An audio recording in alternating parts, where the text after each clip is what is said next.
The days when buying an estate car meant having to put up with a noisy, lumbering vehicle whose main concern was to carry large loads with very little comfort for the driver and passengers, thankfully, are long gone.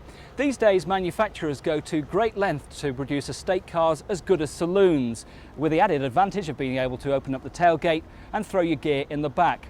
Well, for the past few years, the most desirable estate cars have been from BMW and Mercedes, the 5 Series and the E-Class Estates. And these two are the latest offerings, the BMW 540 Touring and the Mercedes E430 Estate, both top-of-the-range cars.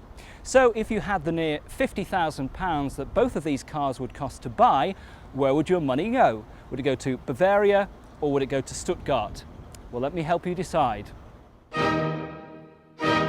The BMW is powered by a 4.4-litre V8 engine which produces a whopping 286 brake horsepower. It gives a 0 to 60 time in just over 6 seconds and a top speed limited to 155 miles per hour. And of course, in reality, the only time you're ever going to get near that, hopefully, is on the autobahns in Germany. The Mercedes is a 4.3-litre V8 producing 279 brake horsepower, top speed of around 150 miles per hour and 0 to 60 very respectable, just under 7 seconds. Fuel consumption is not quite as good as the BMW, and it also lacks that slight edge in the power department as well. The BMW has the more classy interior for me. Space-wise, it's quite adequate for both rear passengers and luggage space in the boot. And the BMW has the option of this rather smart retractable load floor. So if you put lots of heavy items into your car, this is a great idea. The true load carrier is by far the Mercedes. It's positively huge in the back, far bigger than the 5 Series offers. You can also make it a true 7-seater with the extra bench seat which folds up and down very easily. And there's also more space for rear seat passengers, although the seats are rather firm for my liking.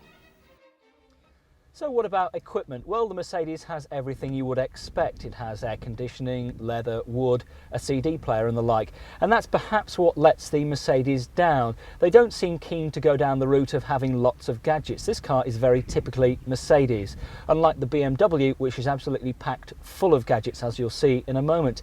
Perhaps Mercedes feel that their customers don't want TV screens, satellite navigation and the like. So let's go and take a look at the BMW, which really is a 21st century car.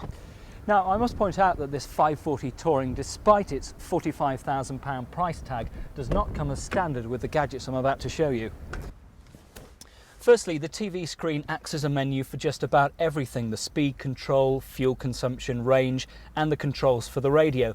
But then you get into the really fun parts, things like the satellite navigation, the television with teletext, and the controls for a GSM mobile phone. I did try out satellite navigation yesterday on a quick route, and it worked very well and was very easy and quick to use. The television with teletext, again, you can only use the television, see the television when the car is stationary and you have the gear selector in park, but it does work very well. You can tune into your favourite TV programmes, catch up with the latest news and sport on teletext.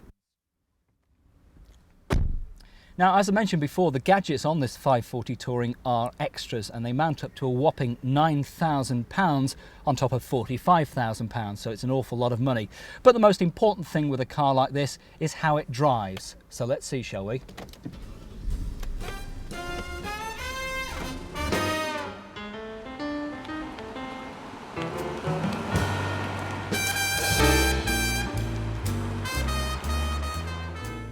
The BMW comes with a choice of manual or automatic gearbox. The manual is 6-speed and the automatic is BMW's Steptronic box.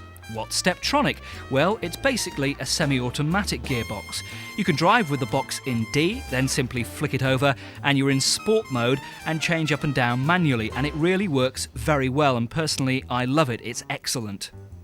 There really is a fantastic amount of power in the BMW, and even when you're pushing it hard, fuel consumption is still good for what is a big engine and a V8 at that. The steering, perhaps for me, is a little light and vague at times, and you can't throw the car around like you would a sports car.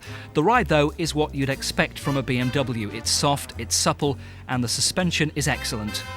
So, how does the Mercedes drive on the road? Well, the suspension is firm rather than soft, and it doesn't quite involve you enough in the way that the car drives. Steering again is a little light and vague at times, but there's plenty of power there. This really is a car that's ideal for cruising on the motorway at speed, and if you can get it up on the Autobahn, all the better. Now, you also have the choice of an automatic gearbox on the Mercedes. There's no manual option, and there's certainly no semi-automatic version like on the BMW, and that really is a big disappointment on a car like this. Mercedes for some reason seem reluctant to go down the route of introducing a semi-automatic gearbox, and that really is a great shame. One item which I really miss on both the new 5 Series and the E-Class, which we found on both of the previous models, are the centre armrests. As I say, it is only a small thing and it's a silly little thing, but I used to find them both incredibly useful. The BMW used to have 2 armrests on either of the front seats, and the Mercedes E-Class, the old model, used to have a great big thing in the middle there, which was really comfortable and really useful. Both of the cars these days prefer to go for these cubby box come armrests, which are really no good as armrests and aren't particularly useful.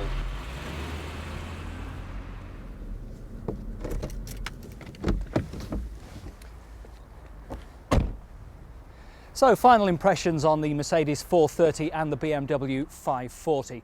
Well, they're both very fine cars. If you're in the market for an executive express, these 2 cars should be on your shopping list. They're safe, they're powerful, and they're very fast. And they offer ample room for the family, for the luggage and the pets.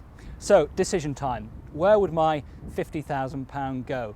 Well, the Mercedes, as I say, is a very fine car. If you need true carrying capacity, the Mercedes would be your choice. But I veer towards the BMW for its style, for its panache, and it's fun to drive. So just about my choice, the BMW 540 Touring. So I'm off to see my bank manager to see if I can arrange a second mortgage to buy one of these.